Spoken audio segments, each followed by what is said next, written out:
Sí, tenemos a Luciana Binagui, que es de la Secretaría General Iberoamericana, de la Dirección de Planificación, y tenemos nada menos que al secretario general del CLAD, Francisco Velázquez, que nos va a hablar sobre la Carta Iberoamericana de Innovación Pública. Les dejamos a ustedes dos, si les parece bien, y con Marian nos retiramos. Muy amable, un gusto. Buenas tardes y buenas noches a todos y a todas, y que para continuar con esta tercera jornada de la Semana de la Innovación Pública, vamos a dar la palabra al secretario general del Centro Latinoamericano de Administración para el Desarrollo, Francisco Javier Velázquez, que compartirá con todos nosotros los principales lineamientos de la Carta Iberoamericana de Innovación en la Gestión Pública. Esta carta ha sido aprobada recientemente en la 19ª Conferencia Iberoamericana de Ministras y Ministros de Administración Pública y Reforma del Estado. Francisco, muchísimas gracias por acompañarnos y cuando usted quiera. A vosotros, a vosotros. Muchas gracias por invitarme para estar aquí con vosotros en esta Semana de la Innovación, porque os felicito por su realización. Como tú sabes, porque tú también estabas presente en la reunión, pues tuvimos a representantes de 22 países, los países que conforman el CLAD, menos uno, que se acaba de adherir ahora, que es Angola, y que obviamente, pues en principio, pues, no es iberoamericano, no participa en la cumbre. Entonces, bueno, desde hace tiempo, el CLAD, la primera de las cartas fue del año 1993, hace cada cierto periodo, normalmente entre 2 y 4 años, hace una carta sobre uno de los temas que está en la mayor relevancia en ese momento en las administraciones públicas. Y así, por ejemplo, son muy conocidas la Carta de la Función Pública, la Carta Iberoamericana de la Función Pública, la Carta Iberoamericana de la Calidad, la de Competencias Laborales. Y en los 2 últimos años, coincidiendo con el tiempo en el que yo llevo de secretario general, hemos hecho 2. Una de ellas ha sido la Carta de Ética e Integridad, que precisamente aprobamos en la anterior reunión de los ministros preparatoria de la cumbre de Guatemala, y ahora acabamos de aprobar por unanimidad, como tú sabes y estuviste presente, la Carta de Innovación en la Gestión Pública. En la carta, la innovación es la palabra, como diríamos, no sé si de moda o de actualidad, ¿no? En los últimos años, pero probablemente es también un desideratum nunca cumplido, ¿no? Es decir, innovemos como innovan las empresas. Si las empresas inventan cosas, nosotros debemos inventar también. Y claro, partiendo un poquito de del inicio de la administración pública a principios del siglo XIX, en aquel momento, incluso a finales del siglo XVIII, en aquel momento la innovación radicaba en el ámbito estatal, ¿no? Entonces, eso es un poco lo que debemos recuperar. Desde el punto de vista estratégico, esa es la idea madre, ¿no? Es decir, las administraciones públicas tienen que insuflar innovación también en la sociedad, más allá de que se invente, se innove y que la sociedad vaya hacia adelante. Por tanto, la carta es una carta que contiene una serie de principios de carácter general, pero que incluso hemos hecho el esfuerzo de hacer actuaciones concretas, o sea, o proponer actuaciones concretas, ¿no? Porque en todas estas cuestiones de la innovación, como ustedes pueden ver, si van a cualquier librería, pues hay millones de libros. Es como cuando empezó la historia del liderazgo, ¿no? Pues había millones de libros sobre el liderazgo y que cada maestrillo tenía su librillo, ¿no? Entonces, el planteamiento que nosotros queremos hacer es una cosa relativamente sopesada, que ha sido objeto, digamos, de una primera reacción por el profesor Carles Ramioa, que todo el mundo conoce en estas materias y respeta, pero que al mismo tiempo ha sido observada, pues yo no me acuerdo cuántos, pero 10 o 12 de los países han hecho observaciones de relieve. Con consecuencia, digamos que esto es un proyecto común, es un proyecto aceptado por todos y es un proyecto que ha conseguido en muy buena medida la afiliación sentimental por parte de todos los gobiernos correspondientes. Ahora lo que se trata es que la pongan en marcha, porque también tenemos antecedentes en el CLAD de determinados documentos que aprobamos por unanimidad y luego no terminan de avanzar. Pero esta Secretaría General intentará en todo momento que esto no ocurra en este caso. ¿Cuáles son los objetivos de la Carta? Los objetivos de la Carta son básicamente tres. Primero, crear un lenguaje común sobre innovación. Es decir, que no todo sea innovación, ¿no? Sino que, bueno, vamos a acotar cuáles son las cuestiones relacionadas con la innovación, y eso lo intentamos en el proyecto, y ustedes lo pueden leer, está colgado en la página web del CLAD y es de conocimiento público. Segundo, proponer recomendaciones y orientaciones, no solo, digamos, editar un libro sobre la materia, sino proponer orientaciones, recomendaciones, formas de actuación. Y tercero, y en definitiva ese es quizás el elemento más importante, crear nuevas maneras de crear valor público, o buscar nuevas maneras de crear valor público. Este concepto de valor público, que como muchos recordarán, pues procede del primer gobierno Clinton, y que luego fue abandonado, y este es el problema muchas veces de las modas de gestión, ¿no? Las modas de gestión muchas veces están demasiado pendientes de las iniciativas generalmente del Partido Demócrata norteamericano. Si ahora ha ganado Biden, pues seguramente vendrá una nueva moda de gestión. Pero bueno, esto hace avanzar las administraciones públicas, ¿no? Y entonces es positivo, ¿no? El gobierno abierto es también el proyecto de Obama, ¿no? Y también es positivo y continúa haciéndose, pero evidentemente los norteamericanos Trump han hecho, digamos, menor incidencia, menor empuje en esta materia. Entonces, para nosotros, el elemento principal o inicial es primero definir la innovación. Dice, ¿qué es la innovación?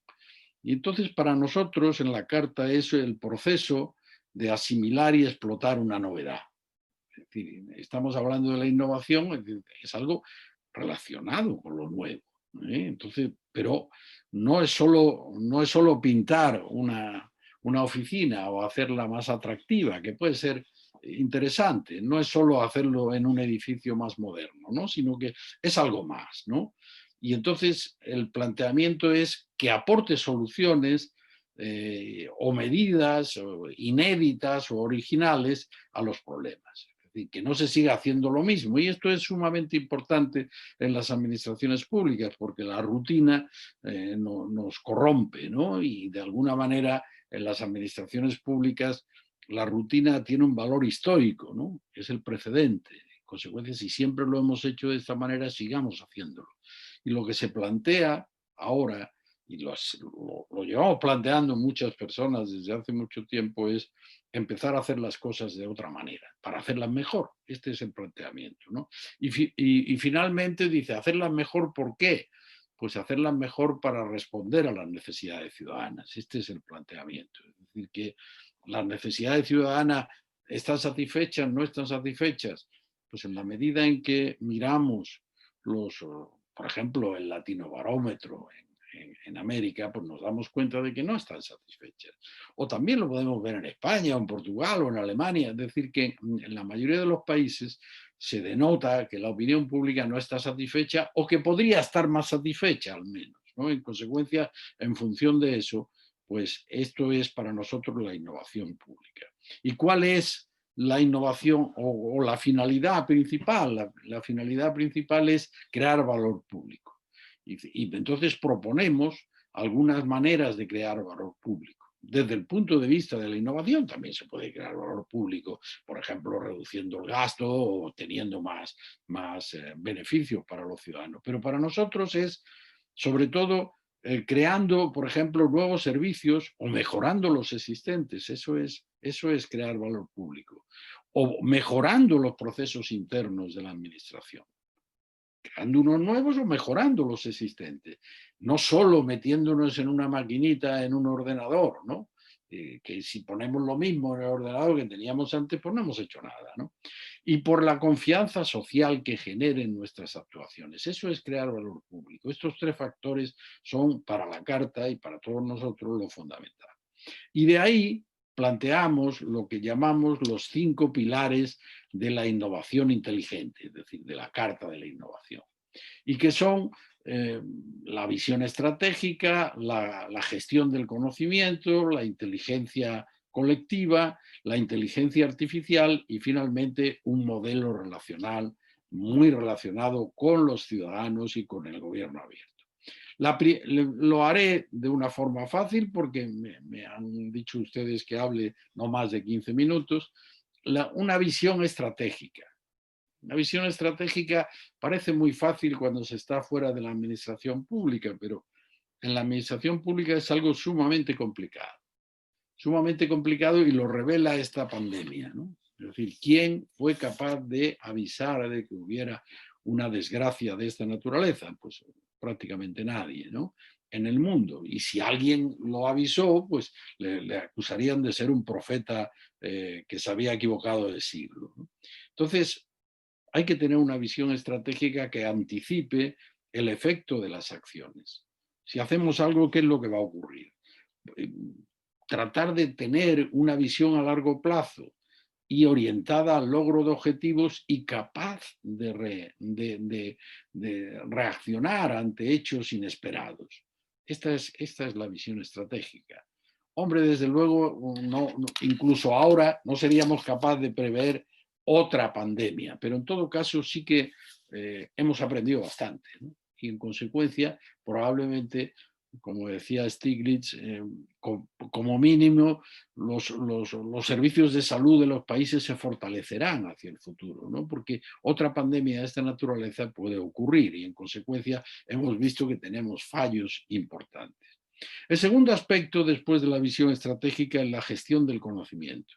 La administración pública, ya lo decían los teóricos hace más de 30 años, es una inmensa máquina de información.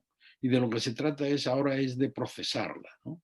Y entonces la gestión del conocimiento tiene que tener en cuenta las actividades de adquisición, de procesamiento, de producción, de almacenamiento, de difusión y de codificación de la información. Es decir, de alguna manera, para tenerlo claro, tenemos que hacer lo que hace Google. Tenemos que hacer lo que hacen las grandes empresas, es decir, recogen información y la explotan. Es decir, la administración pública tiene también que explotar esa información, por supuesto, en el marco de las leyes y respetando la privacidad, cosa que no muchas veces hacen todas las empresas, como todos conocen. Además de la gestión del conocimiento, hay otro aspecto que es la llamada inteligencia colectiva, es decir, dejar paso en el ámbito de la administración pública a la inteligencia de otros. No son solo la inteligencia del ministro, de los grandes directivos de la administración o incluso de los funcionarios medios o bajos, sino también de la sociedad y también de las empresas privadas y también de otro tipo de ciudadanos que directamente son capaces de plantear cuestiones ante las administraciones públicas y que tienen ideas muchas veces que resuelven, que son resolutivas de los problemas correspondientes. Por tanto, de lo que se trata es de que nosotros tengamos en cuenta, no solo en las administraciones públicas, la gran sabiduría de los sabios del lugar, sino también las teorías de las universidades, las reuniones con los ciudadanos y las reuniones también con las empresas privadas que son capaces de proponernos soluciones para los diversos problemas. Además de la inteligencia colectiva, se impone hacer algo en relación con la inteligencia artificial. La inteligencia artificial que está aquí, pero también hay que intentar con la inteligencia artificial predecir y reconocer tendencias. Pero cuidado, hay que también controlar la inteligencia artificial. Como saben todos los que trabajan en el ámbito de los algoritmos nos pueden llevar a Cáceres o a Badajoz. Es decir, nos pueden llevar a un sitio o a otro. Y por tanto hay que controlar también este tipo de cuestiones, pero no hay que ponerle dificultades, sino todo lo contrario, porque esto es algo que se va a imponer. Eso es como las dificultades que tenía el coche eléctrico pues hace 20 años. El coche eléctrico está aquí y cada vez se impondrá bastante más. Y los algoritmos exactamente igual. Y además los algoritmos son los que van a facilitar de alguna manera también el hecho de que pueda existir lo que nosotros en el CLAD llamamos una administración asincrónica, es decir, una administración que responda a la demanda ciudadana a cualquier hora del día o de la noche. ¿Por qué? Porque probablemente estará automatizado el procedimiento mediante unos algoritmos correspondientes. Y esto se ha demostrado curiosamente en la pandemia. Muchos funcionarios han atacado sus problemas y han solucionado sus asuntos a horas intempestivas. Y entonces el ciudadano se ha visto sorprendido porque cuando han preguntado una cosa a las 7 de la tarde y a las 3 de la madrugada han recibido una respuesta, ¿no? Francisco, vamos a tener que ir reduciendo, pues nos queda Sí, ya me queda poco, ya me queda poco. nos queda un minuto. No te preocupes. Y el quinto aspecto es un modelo relacional relacionado con la transparencia, con la participación, con la evaluación del desempeño y otros aspectos. Y entonces yo terminaría diciendo, y esto es importante para el ámbito iberoamericano, primero que la profesionalización de las administraciones públicas es un elemento esencial de la innovación. Lo que pasa es que hay que capacitarlos y hay que darle alas y hay que darle premios cuando innovan. Pero desde luego sirve para poco para la innovación el requerimiento de hornadas de personas que cambian cada vez que cambia el presidente de la República.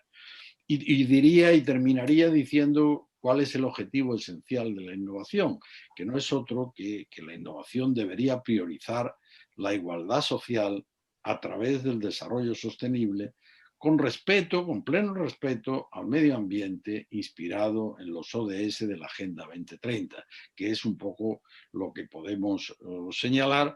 También haciendo un poquito de reflexión de que en los últimos tiempos, y quizás con la pandemia, en lugar de haber disminuido, por ejemplo, los índices de pobreza o haber aumentado la igualdad, hemos aumentado la igualdad y hemos aumentado la desigualdad y hemos aumentado también los índices de pobreza. Muchas gracias por su atención. No, gracias a usted, Francisco. Realmente ha sido muy interesante la exposición y, como bien dijo usted al principio, el esfuerzo que ha hecho tanto el CLAD como los representantes de los 22 países para trabajar un modelo de administración más innovador, más eficiente y más democrático, ¿no?